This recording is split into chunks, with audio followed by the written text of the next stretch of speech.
affair came to our house to take care of my husband, but instead landed in the hospital.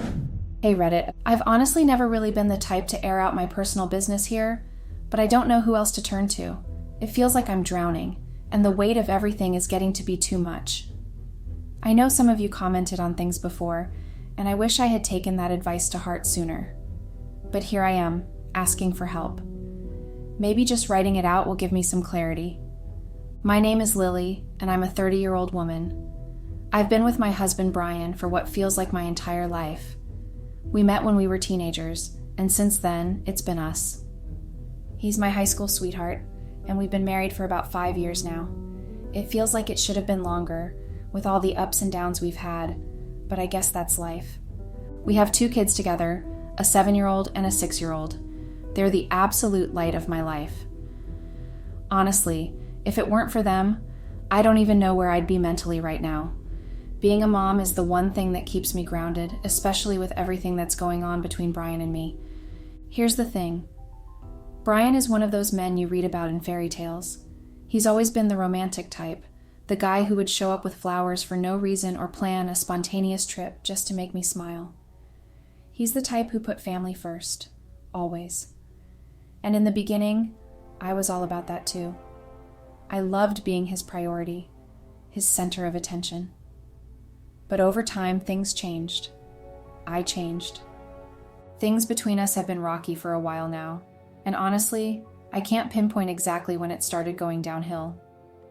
Maybe it was after we had the kids, or maybe it was when I started feeling like something was missing. Don't get me wrong, Brian is a good man. He's always been there for me and the kids, always supportive and caring, but somehow I started feeling suffocated by all of it. The perfection, the predictability. I can't explain it, but I felt like I needed something more, something different. And that's where the trouble really began. I feel so bad that I did this to Brian. Like I said, he was always the amazing type, the kind of guy people would get jealous of, you know? He's the guy who would show up to every parent-teacher meeting, make breakfast on the weekends, and never miss a birthday or anniversary. The kind of guy that was always just there, steady, reliable, the rock of our family. He took care of us in every way, and yet, I fucked it all up. I don't even know where it all went wrong. It wasn't like I woke up one day and thought, I'm going to blow up my life. It was more subtle than that. I started to feel like something was missing. The thing is, I know how cliché that sounds. How many times have we heard someone say, I'm bored in my marriage? But it's the truth. I got bored. I mean, I've been with Brian all my life. Since I was a kid, really. I never had a chance to see what else was out there. And that nagging thought just kept getting louder in my head, like maybe I needed to explore, to see what I was missing. I don't know why that urge hit me all of a sudden. It wasn't like Brian had changed. He was still the same amazing guy, doing everything right, but somehow that made it worse. He was too good, too predictable, too perfect. And I know that sounds ridiculous. Who complains about someone being perfect? But I felt suffocated by it, like I was stuck in this perfect little life that I wasn't sure I wanted anymore. I could never face Brian with those feelings. I mean, how do you even say something like that to the person who's done everything for you? I knew he would never agree to any kind of change in our relationship. Opening things up, dating other people, hell, even just talking about the idea of it would crush him. He's too traditional, too committed to the idea of us. So I did the only thing I could think of. I tried to push the feelings down, to pretend they didn't exist. But that didn't work. The feelings got stronger, and ignoring them just made me more restless, more distant. And then I met Mike. Mike was different. He was someone I met through work. At first it was innocent. We'd talk during breaks, have coffee together, the kind of thing you don't think twice about. But something clicked between us. It wasn't immediate, but over time those little coffee breaks turned into something more. We started smoking together after work, spending longer and longer hours just talking. Deep conversations, the kind that make you forget the time. And before I knew it, we were full on having an affair. I honestly don't even remember how it escalated. One day we were just friends, and the next we were sneaking around, stealing moments wherever we could. It feels like such a blur now, like I can't even pinpoint when it crossed the line. but it did. I regret it now, of course. I regret all of it. But back then it felt exciting. I didn't feel bored anymore. I didn't feel like something was missing because I had it, whatever it was that I had been craving. I felt alive again, like I had rediscovered a part of myself that I'd buried under the weight of being a wife and mother. But it wasn't real. That's the worst part. It wasn't real, and deep down, I think I knew that all along. Mike wasn't ever going to be my future, but I let myself believe in the fantasy, even for just a little while. And now, here I am, with my entire life hanging in the balance, and I don't know what the hell to do. But then, the longer Mike and I were together, the more things started to shift. What started as this exciting, secret fling quickly became something else. Something darker. Mike became possessive, really possessive. At first it was little things, like him texting me more often, wanting to know where I was all the time, even when I wasn't with him. I told myself it was cute, that maybe he was just really into me, that it was flattering. I mean, here was this guy who couldn't get enough of me, right? But it didn't stop there. It escalated. Mike started questioning everything I did. If I said I couldn't see him because I had to be home with Brian, he'd make these little passive-aggressive comments like, "Oh, so you're choosing him over me?" Or, "I thought we were more than that." At first, I'd brush it off, try to keep the peace. I didn't want to make things worse, so I'd assure him that it wasn't like that I just had to keep up appearances for the kids, for Brian, for us. But over time, it became clear that Mike wasn't just jealous. He was possessive. It was like, in his mind, I belonged to him, despite the fact that I was married to someone else. And it wasn't just about Brian. Mike didn't want me to have any part of my life that didn't include him. He didn't like me spending time with friends, and even family gatherings became a source of tension between us.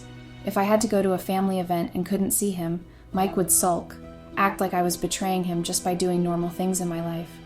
I was constantly walking on eggshells, trying to keep him from blowing up or getting mad. I didn't know how to end things with him. By the time I realized how toxic it had become, it felt too late. I kept thinking that if I tried to break it off, Mike would do something drastic, like tell Brian about us, or worse, blow up my entire life. He had this way of making me feel like he was in control, like he could ruin me if I crossed him. And the truth is, I was scared of that. I was terrified that if I tried to leave, he'd destroy everything I had. I kept trying to convince myself that he wasn't that bad, even though deep down I knew he was. I told myself that it was just a phase, that maybe he was just insecure and things would get better if I reassured him enough. But they didn't. If anything, they got worse. Mike started talking like he owned me, like my life, my choices, everything I did was somehow his business. It was like he forgot that I had been with Brian for years, that Brian was my husband. Mike didn't seem to care about any of that. In his mind, my marriage was just some temporary obstacle. He truly believed that Brian was just a placeholder, that I was going to leave Brian for him eventually, and that he just had to be patient. Mike had this delusion that I'd someday divorce Brian and we'd ride off into the sunset together, like some twisted version of happily ever after. The reality was, I never had any intention of leaving Brian. That wasn't what this affair was supposed to be about. I wasn't looking to end my marriage, I just wanted something more.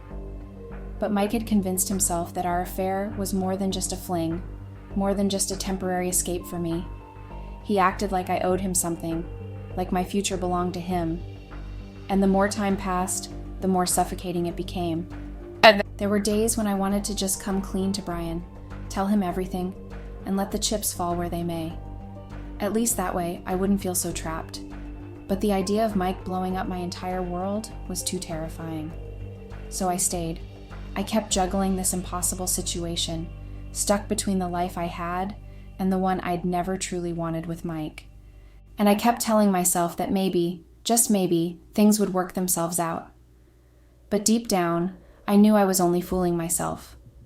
Mike always wanted me to be with him, only with him. He didn't even want me to have sex with Brian anymore. Yes, it was that bad. He actually thought he had the right to dictate what went on in my marriage. Looking back, I don't even know how I let it get that far. But like I said, the fear of Mike blowing up my world kept me frozen in place. I knew that he could, and I was terrified, so I stayed. Until Brian found out. I guess he'd been suspecting for a while. Now that I think about it, there were so many red flags.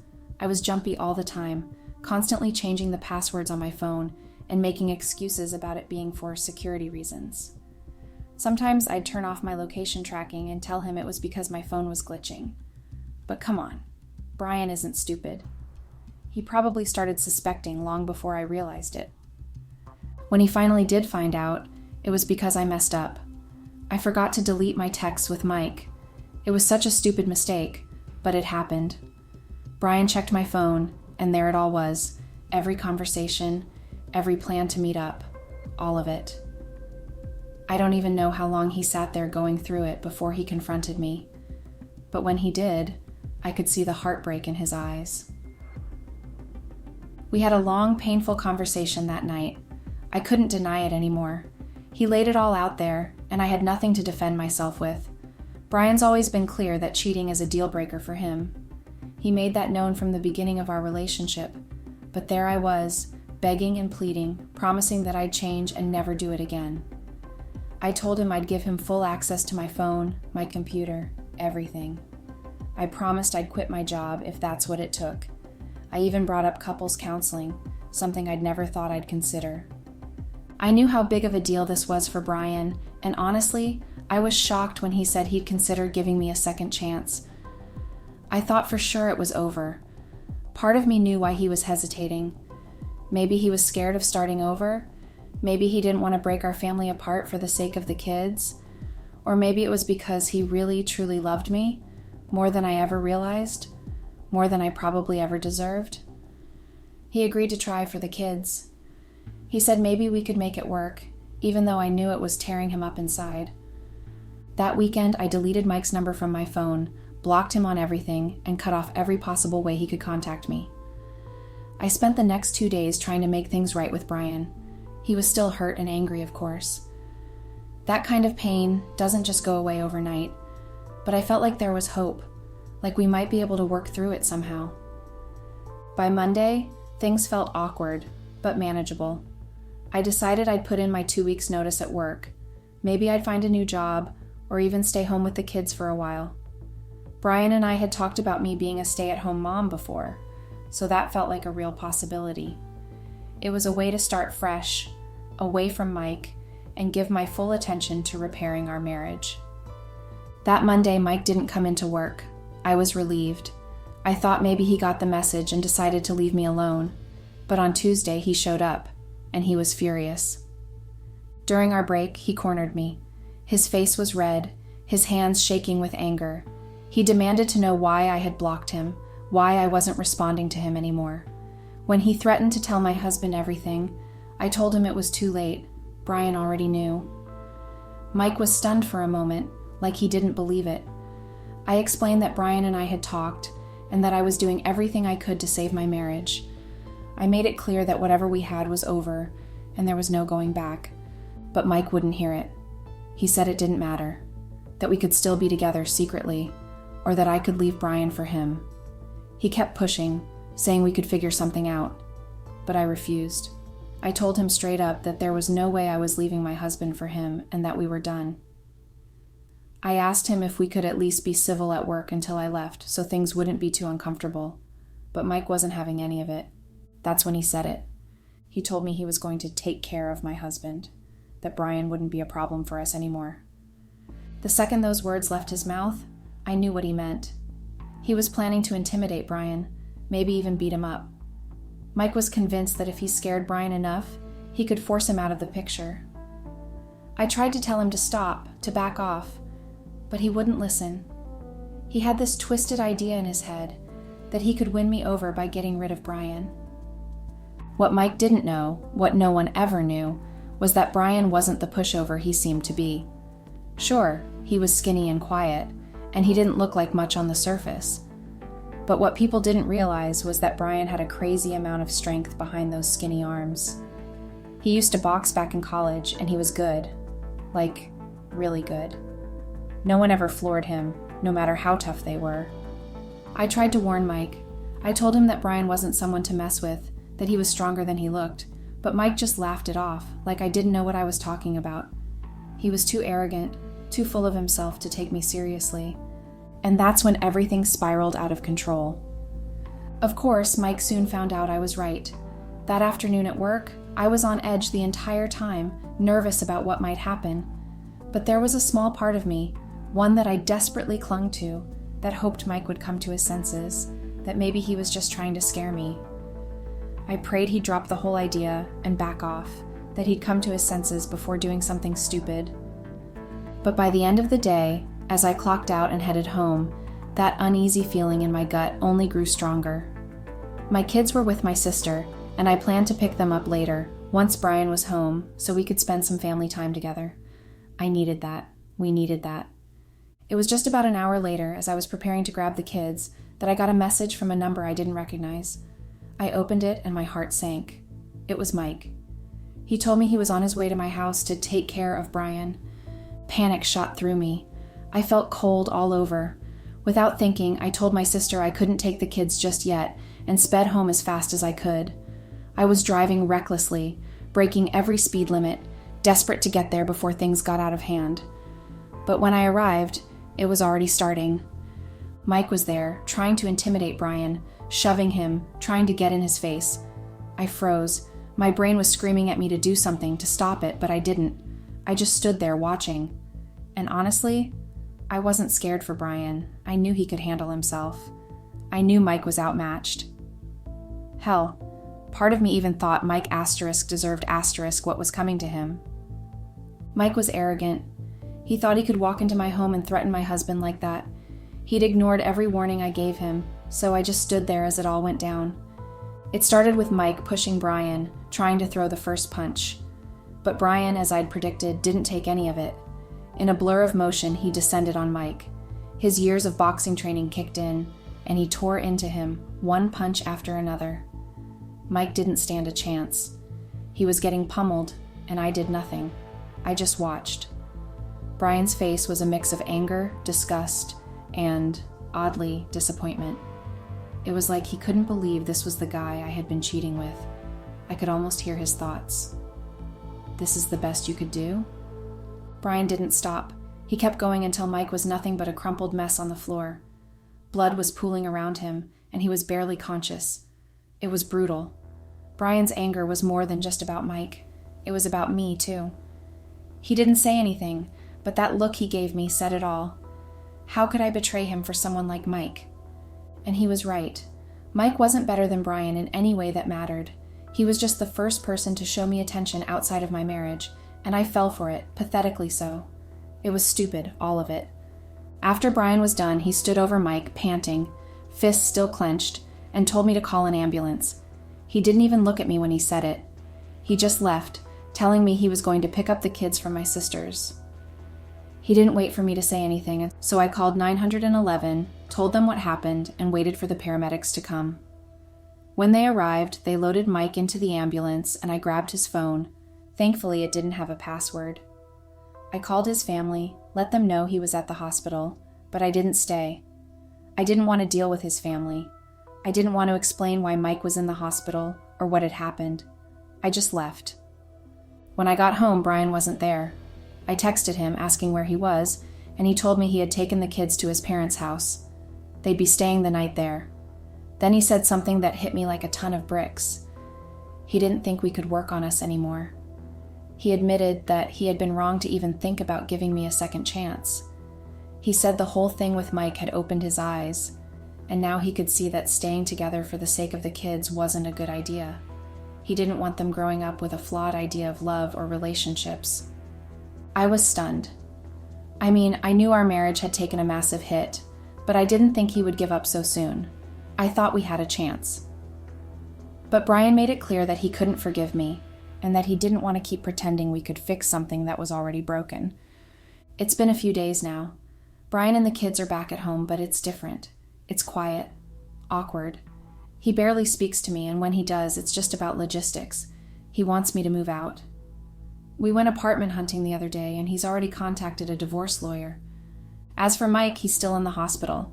I haven't heard much about his condition, and honestly, I don't care. I haven't even been checking for updates.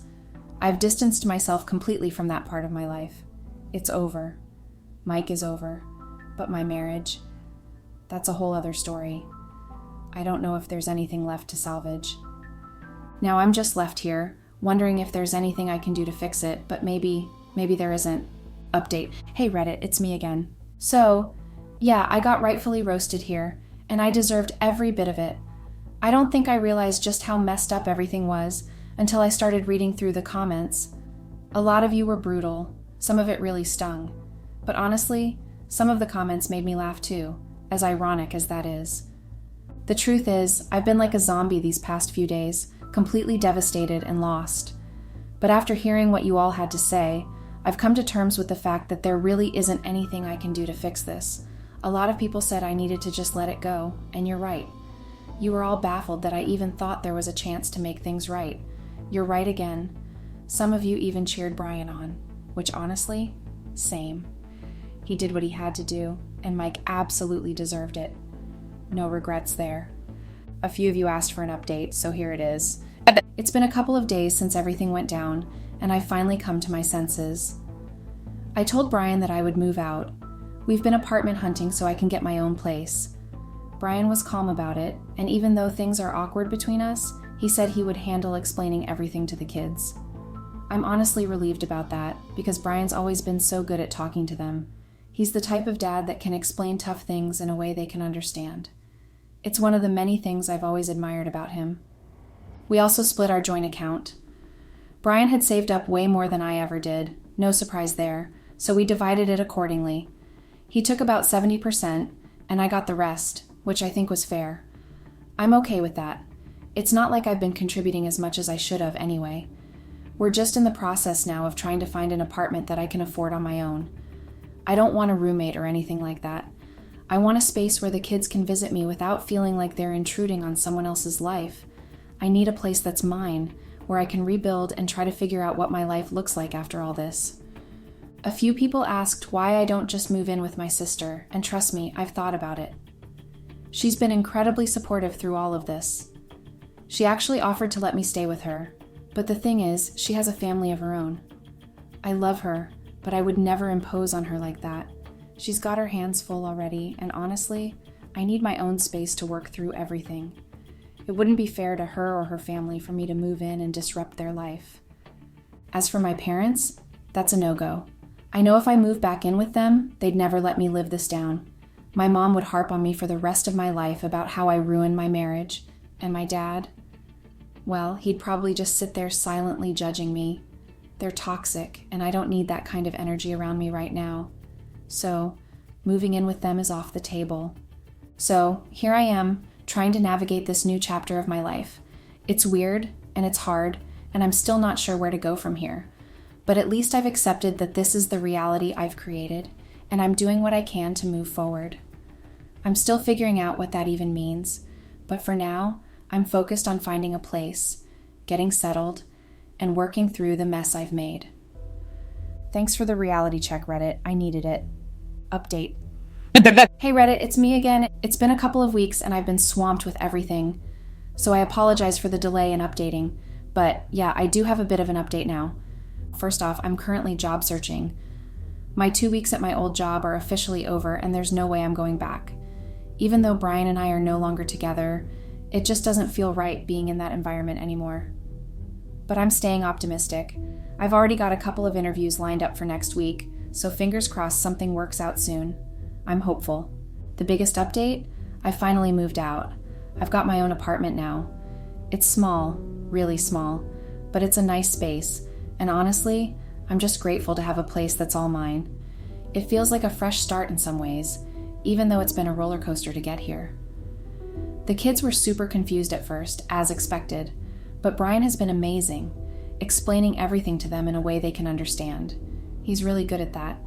Now they're looking at the situation as if they'll have 2 houses, which seems to have made them feel a little better about it. They're even excited about the idea of decorating 2 rooms. So, that's a small win, I guess. I finally told my sister and a few other family members about everything that's been happening. As for my parents, I didn't give them the full details. I just don't think they need to know every little thing, you know? My sister, though, I told her everything. She's been really supportive, as always. It's nice to have someone in my corner, even though I know I've put myself in this mess. Now, about Mike. A lot of you were asking for an update on him, so here it is. I went to see him in the hospital. He almost had a heart attack when he saw me walk in.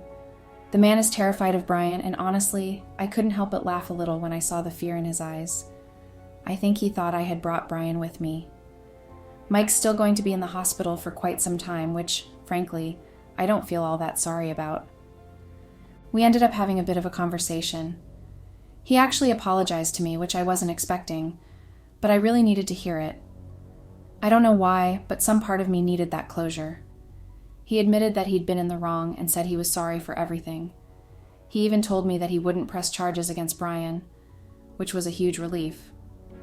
Apparently, his lawyer told him he wouldn't stand a chance in court anyway, since he went to Brian's house looking for a fight.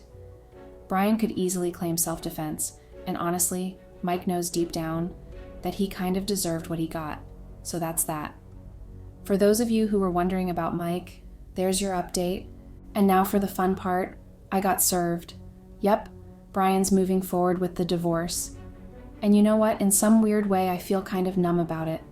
When I first got the papers, I just sat there staring at them, completely blank. Eventually, though, it hit me like a truck, and I broke down. I cried for hours, finished off an entire tub of ice cream in one sitting, and then called in sick to work for a few days. That was before my 2 weeks were up at the old job, so it wasn't exactly a graceful exit. But now, I'm starting to come to terms with everything. It's like when you've completely wrecked your life, and you know that no one else had a hand in it but you. It's a hard pill to swallow. There's no one to blame but myself. This wasn't some grand conspiracy against me. No higher power pulling the strings. I did this. Every choice, every mistake.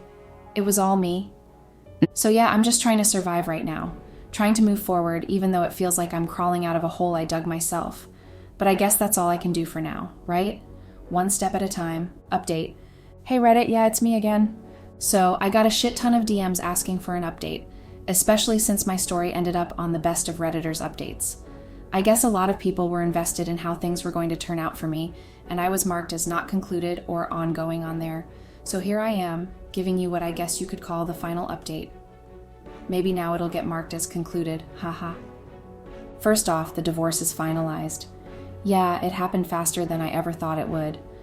I mean, it's kind of surreal how something as big as ending a marriage, especially a marriage with someone I've spent my entire life with, can be over in less than an hour in some courthouse. It didn't feel real. One minute I was married, and the next, I wasn't. It was all so procedural, so cold. I wish it hadn't been so fast. There's this twisted part of me, deep down, that wanted it to drag on a little longer. I guess I wanted to hang on to being Brian's wife just for a little bit more. This is the person I've been with since forever. I don't even remember what life was like without him in it. And now, suddenly, he's not going to be my forever anymore. That realization hit harder than anything. It's just shitty. There's no other way to describe it. To think that everything, my whole life, all those years, the good and the bad, could just end so fast in such a sterile environment, it feels empty. As for the details of the divorce, I didn't get alimony or spousal support. Honestly, I didn't expect to, considering how things went down. Brian got custody of the kids, which we had agreed on from the start. He's always been the stable one, and honestly, I knew they'd be better off with him full time. That doesn't mean it wasn't painful, though. Knowing that the kids would be with him more than me hurts in a way I can't even begin to explain. Since he got custody, I'll likely have to pay child support down the line. Right now, though, the amount is really small, because I still don't have a stable job, and Brian doesn't even want the money. He told me not to worry about it until I'm more settled. That's just the kind of person he is, and it kills me even more to think about how I hurt someone like him. He's still being good to me, even after everything. We didn't have much to split in terms of assets. No debt, no significant savings or anything. The house was his. He bought it before we got married, so there wasn't much to fight over. The divorce was over before I knew it. Done, finalized. On the bright side, I did get a new job. It's nothing spectacular, but it's something to keep me busy and give me some kind of purpose. I've been there for a couple of months now. It's okay, I guess. I mean, it's work, and right now, I need it more than anything. I need to keep my mind occupied. Otherwise, I'd probably drive myself crazy thinking about everything that's happened. But honestly, I've just been existing. I feel like I'm floating through life, barely there. It's like I'm in this weird in-between space, stuck between the life I had and the one I'm trying to figure out now. I spend most of my time regretting, wallowing in self-pity, replaying every single decision that led me here. I want to crawl away, disappear into a hole, and just hide from the world. But I can't. Life doesn't stop for anyone, and time keeps moving, whether I like it or not. So I force myself to get up every day, to go to work, to smile at strangers, to do all the things that make me seem like a functioning human being. But inside, I'm still broken. I hate myself. I hate that I've ruined things. Every day, I wake up and look in the mirror, and all I see is someone who messed up a good thing. I had a life that many people would dream of, a loving husband and 2 beautiful kids. But I threw it all away because I got restless and greedy, thinking I wanted something more. Now I'm stuck with this heavy feeling of regret that just won't lift. When I look at my reflection, I don't even recognize the person staring back at me. I used to be full of hope and love, but now I feel like a shell of who I used to be. I replay those moments when I chose to cheat on Brian, convincing myself that I was missing out on something exciting. I didn't realize then that I was wrecking my marriage and my family. Those memories haunt me, reminding me of what I could have had if I'd just stayed faithful. So yeah, that's where I'm at, just living, just existing, trying to figure out what's next and maybe one day finding a way to feel okay again,